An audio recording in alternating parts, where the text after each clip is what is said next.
Welcome to Learn to Sew Academy channel. Please remember to subscribe. Thank you.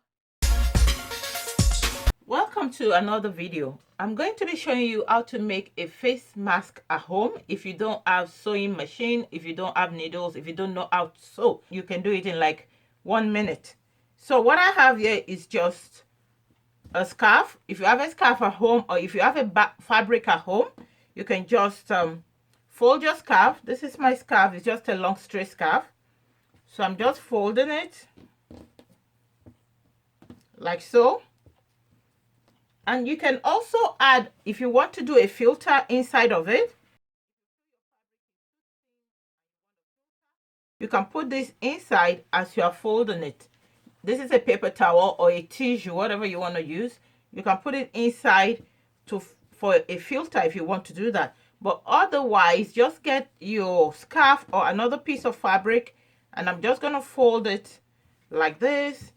And you just need a ponytail holder. If you're making for younger kids, you're going to need smaller ones. So you just get a ponytail holder that you have at home. And we're just going to slide it through one part like that. You need just 2 ponytail holders. Slide it through the other part like that. And then we're going to open this somehow in the middle. Tuck one end in like so. Depending on how wide you want it.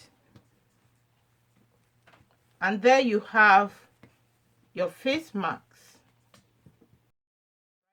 And the strings is what go around your hair, just like you would use an elastic in a face mask. So I hope you have found this quick tip useful. So if you don't have a face mask and you need to go out and you need a face mask, this is something you can do in a minute. All right, thank you. Remember to subscribe to my channel. And don't forget to leave this video a thumbs up. And please share my videos. Thank you. See you in my next video. Bye.